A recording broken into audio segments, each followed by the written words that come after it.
Bharatiya Janata party के राष्ट्रीय अध्यक्ष जेपी नड्डा विधानसभा चुनाव के चलते 2 दिवस के गुजरात दौरे पर हैं। इस दौरान उन्होंने सौराष्ट्र में भारतीय जनता पार्टी की वाहवाही की। गुजरात में साल के आखिरी में होने वाले विधानसभा चुनाव की तैयारियां जोरों पर हैं। बीजेपी अध्यक्ष जेपी नड्डा के 2 दिनों के गुजरात दौरे के दौरान कई कार्यक्रम हैं। जेपी नड्डा ने राजकोट में जनप्रतिनिधि सम्मेलन को संबोधित किया। इसके बाद उन्होंने मोरबी में विशाल रोड शो और गांधीनगर में वीरांजलि कार्यक्रम में हिस्सा लिया, जिसमें हजारों की संख्या में लोग उनके साथ रोड शो में शामिल हुए। भारतीय जनता पार्टी के अध्यक्ष जेपी नड्डा ने मंगलवार को विपक्ष पर निशाना साधते हुए कहा कि कुछ लोग ऐसे हैं जिन्होंने हमेशा किसानों के नाम पर राजनीति की है। 2 दिन के दौरे पर आज गुजरात पहुंचे नड्डा ने कहा कि बीजेपी ने किसानों को समझकर उनके दर्द को कम करने का काम किया है। मैं पूरे विश्वास के साथ कह सकता हूं कि सिर्फ बीजेपी नेता ही जनता के बीच जा सकते हैं। और आपने देखा होगा, वैक्सीनेशन की खिल्ली उड़ाई जा रही थी। वैक्सीनेशन के बारे में पूछा जा रहा था, प्रमाण मांगा जा रहा था। कई बोलते थे कि वैक्सीनेशन लगाओगे तो जीवन में ये हो जाएगा, वो हो जाएगा। कोई प्रमाण मांगता था कि इसका क्लिनिकल ट्रायल कितना हुआ है। मैं पूरे विश्वास के साथ कह सकता हूं कि सिर्फ बीजेपी नेता ही जनता के बीच जा सकते हैं और कह सकते हैं कि हमने आपके लिए काम किया है। जनता पार्टी का एक बहुत बड़ा पक्ष है, वह है सेवा कार्य का, मानवता की सेवा का, जिसको हम लोगों ने करके दिखाया है। और आप लोगों को बधाई इसलिए देना चाहता हूं कि चुने हुए प्रतिनिधियों ने अपने आप को उसमें आहूत किया, पूरी ताकत झोंकी, जान की चिंता नहीं की, और आपने सेवा ही संगठन में कार्य को आगे बढ़ाने का काम किया। मित्रों,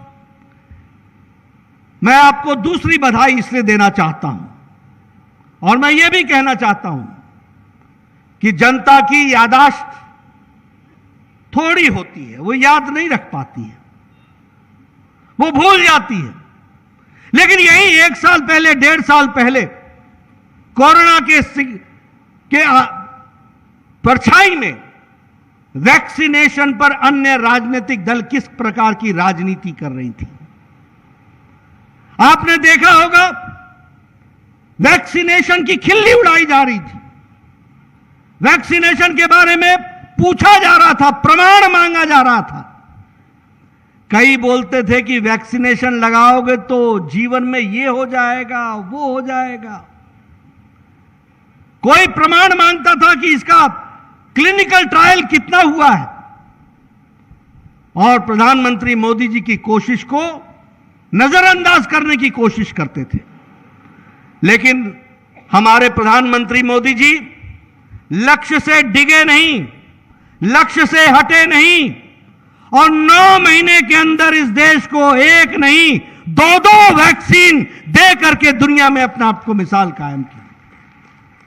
और आपने 217 करोड़ डबल डोज, साथ में बूस्टर लगा करके मोदी जी की जो सुरक्षा की भावना थी उसको साकार किया है। इसके लिए मैं आपको बधाई देना चाहता हूं। मित्रों, ये छोटी घटनाएं नहीं है, मैं इसलिए आपको याद दिला रहा हूं। मैं पूर्व में स्वास्थ्य मंत्री रहा हूं, ऑन रिकॉर्ड लाना चाहता हूं, और कांग्रेस वाले जो हमारे सोशल मीडिया में बात करते हैं उनको बताना चाहता हूं, इस देश में चिकन पॉक्स की दवा 25 साल लग गए भारत आने में। ट्यूबरक्लोसिस की दवा 25 साल लग गए दवाई को आने में। लेप्रोसी की दवा को 30 साल लग गए आने में। टेटनस की दवा को 28 साल लग गए इस देश में आने में। पोलियो की दवा आने में 27 साल लग गए इस देश में। और मोदी जी ने 9 महीने के अंदर 1 नहीं 2 भारतीय स्वदेशी इंजेक्शन बना करके आप लोगों को देने का प्रयास किया है। और आप लोगों ने वैक्सीनेशन में जो योगदान किया लोग भूल जाएंगे, लेकिन मैं याद दिलाना चाहता हूं कि पिछले वर्ष 17 सितंबर को आपने एक दिन में 2 करोड़ से ज्यादा लोगों को वैक्सीनेशन लगाने में अपना योगदान किया था। और इस वर्ष आपने एक दिन में 17 तारीख को आप सब लोगों ने 1 लाख से ज्यादा ब्लड डोनेशन के कार्यक्रम में शिरकत की है। इसके लिए भी मैं आपको बधाई देना चाहता हूं। मित्रों, मैं अपने चुने हुए प्रतिनिधियों को इसके लिए भी बधाई देना चाहता हूं।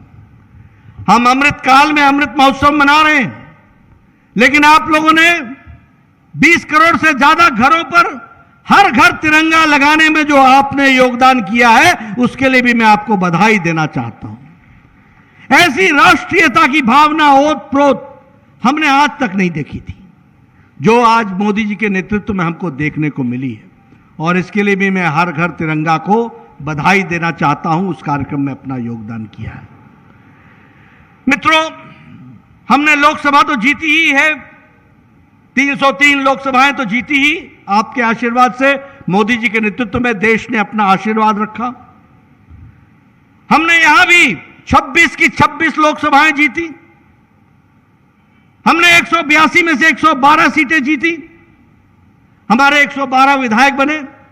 लेकिन मैं आपको इस बात के लिए बधाई देना चाहता हूं कि आपने नगर पालिकाओं में भी कोई कसर नहीं छोड़ी और उसमें भी आपने जीत हासिल कराई। इसके लिए भी आपको बधाई देना चाहता हूं।